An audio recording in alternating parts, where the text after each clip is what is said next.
Our journey aboard this ship begins a few hours before sunrise. Among the first of the 14-member crew to climb aboard is Irish-born first mate Jack Hutton.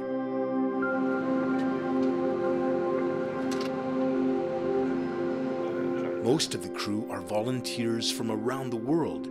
Their mission: protect the world's smallest and most endangered sea mammal, the Vaquita marina porpoise, from extinction. Their ship is called the Farley Mowat, named after a famous Canadian writer and environmentalist. It's a former U.S. Coast Guard cutter now belonging to the non-profit Sea Shepherd Conservation Society. Sea Shepherd's campaign to save the Vaquita marina porpoise is now 5 years old. It's called Milagro 5, or Miracle 5. It's a top priority for this global environmental organization. The Sea Shepherd Conservation Society was founded in 1977. Its fleet of 5 ships conducts conservation actions focusing on the Americas. Other campaigns take place around the world, from Africa to Europe to Asia. It also has land-based campaigns for island communities. Here, where the desert meets the Sea of Cortez, is the only place on planet Earth where a few existing Vaquita marina porpoises still live. Marine biologists believe less than 24 remain.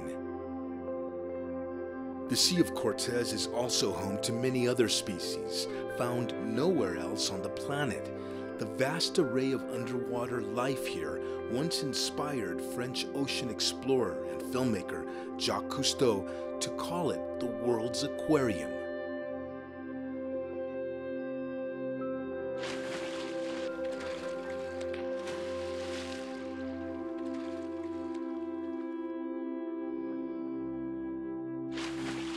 Purposes. Could you repeat what you just told me about the net? Yeah, sure. So we're going to go find it. We're going to go get a net that we confirmed yesterday morning. So I can't guarantee that it's there, but we're going to go confirm that it's there. Okay, copy that. We'll be ready. But that right there is... High above the deck, First Mate Jack Hutton joins Captain Octavio Carranza. They agree to take turns navigating the ship and carrying out the mission, searching for and destroying illegal poachers' nets. Hutton takes the first shift. He explains that the Farley Mowat is patrolling a special reserve for the Vaquita located in the northern part of the Sea of Cortez. He uses radar and sonar to spot illegal poachers' nets, then works with the crew to remove them from these waters. So this right here is what we look for in the sonar. This is the float line of the net. The poachers use GPS to hide their nets from us, and so we use our sonar to find them underneath the water. Jack spots one of the poachers' nets and steers the Farley Mowat toward the target. On the radio, he alerts the crew, who are now on deck preparing to snag the illegal fishing net. Yep. We'll put them on it right now. That panga right there is a poacher with an illegal... The ship approaches the illegal net and the crew tosses a large metal hook into the sea. Several meters below, it latches on. I think we're safe to heave it up. Let's get going. Okay, reach it up.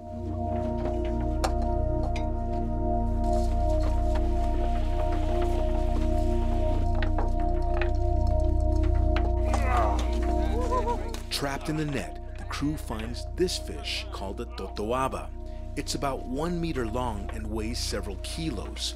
Like the Vaquita, it too runs the risk of going extinct. Poachers desperately want to catch totoabas. They want this white organ, the float bladder, which can be sold illegally in some of Asia's black markets for up to $20,000 each. The Vaquita porpoise gets caught underwater in the poachers' gill nets, and the small mammals are unable to surface for air. They die of suffocation. Lately, dolphins are getting caught in the poachers' nets and turning up dead in growing numbers here on the Sea of Cortez. For their part, the crew of the Farley Moat promises to continue their efforts to remove illegal nets and save the vaquita porpoise. The nets they've pulled from the sea almost always contain creatures, some dead, many others alive. It's evidence that their efforts to save the vaquita are also helping save other species. If these illegal nets continue to stay out in the ocean, the vaquita will go extinct. Cleanup time, and the crew prepares for the next net they'll come upon. As the crew pulls poachers' nets from the sea, the risk for attacks against Sea Shepherd vessels is rising. In December 2018, a group of poachers chased down the Farley Moat in their boats, known locally as pangas. They attacked the ship. They're attacking us, they're throwing stone and lead, and more pangas and poachers are coming. Then the poachers illegally boarded the Farley Moat. This is an internationally recognized crime of piracy. At this time, no one is in custody for attacking the Sea Shepherd vessels because the organization has not officially denounced the attacks. Engineering supplies? We go to the cabin of Captain Octavio Carranza during his break and ask him to talk about the assault. The poachers and or the attackers were able to surround the ship and throw rocks and Molotov cocktails at the ship, which becomes a potentially very dangerous situation because of the possibility of fire. Unloading weather. A few months later, the poachers tried attacking again. I noticed that there was a lot of pangas that were in the north section of the refuge, and something didn't seem right. I'm gonna take it upstairs. Stage two, piracy procedure, Stage two, this is just a drill. Engineering, this is the bridge for the simulation. We would turn on our generators now. So we go into what's called a piracy procedure, where I sound the alarm and I tell the crew to prepare for a piracy attack. And this is based on the fact that we've been attacked twice with Molotov cocktails and rocks. So our new strategy is to go fast. And what we've learned, and we got netting all around the boat to protect us from the rocks and the Molotov cocktails, and then we're using speed to help us make waves so the pangas can't chase us. So what we do is we just go fast enough and do 20-degree turns in a way that they cannot light Molotov cocktails or throw rocks at us. You know, because a rock in the head could actually kill someone. So, and I'm glad that no one got hurt in the first two attacks.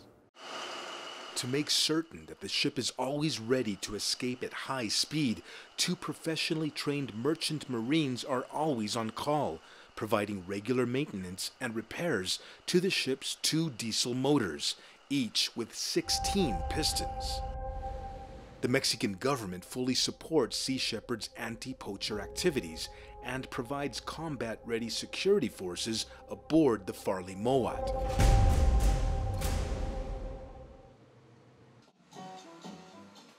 Below deck, it's nearly lunchtime. The cook, Daniel Wyatt from Auckland, New Zealand, prepares an all-vegetable meal. According to the ship's rules, everyone aboard will eat only vegan food. No one complains. The food is fresh, plentiful, and delicious. Later that afternoon, a fisherman's boat pulls right up to the ship and an unexpected conversation begins.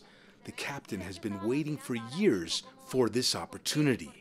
Diles a tus compañeros que no escondan nada. Si ustedes están activos con una red, ahí no se va a morir la vaquita. Nuestro trabajo es proteger la vaquita. Necesitamos divisas, no, si no hay dinero, pues no. Tenemos hijas en la escuela. Claro. Yo tengo una bióloga y una nutrióloga aquí en Mexicali, en la universidad. ¿Me puedes mandar un WhatsApp y luego ahí tengo sus contactos? Y llámame si por cualquier cosa, ¿eh? Bueno, buen día.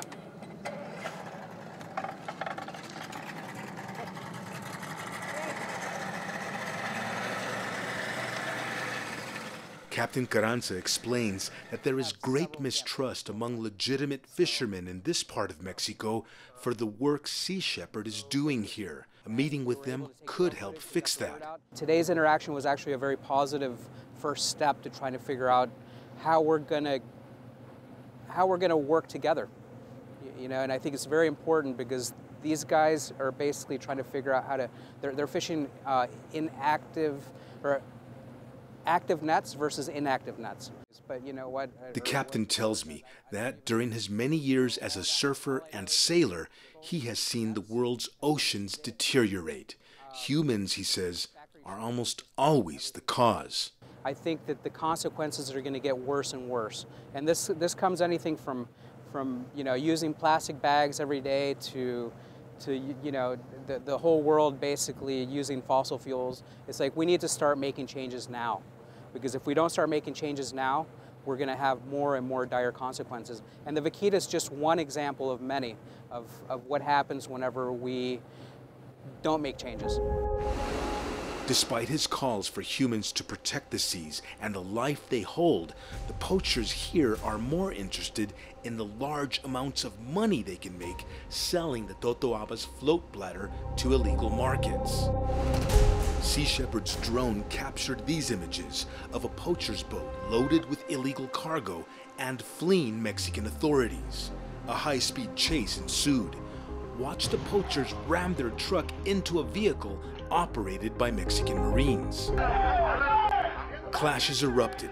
Both the Marines and the poachers fired guns. 3 people were injured. A person with bullet wounds to the head was brought to a Mexico City hospital and survived.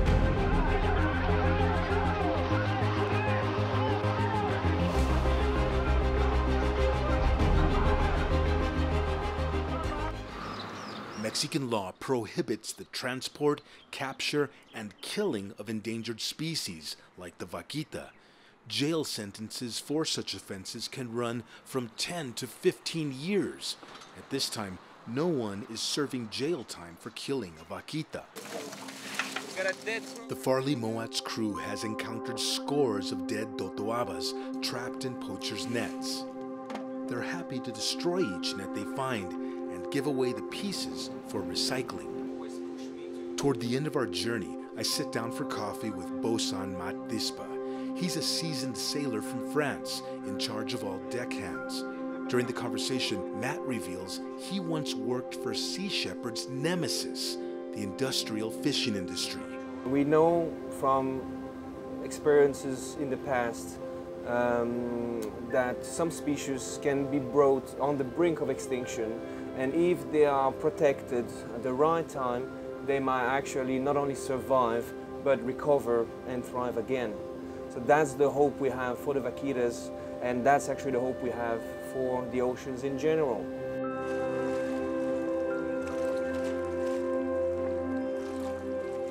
The Sea of Cortez is calm again.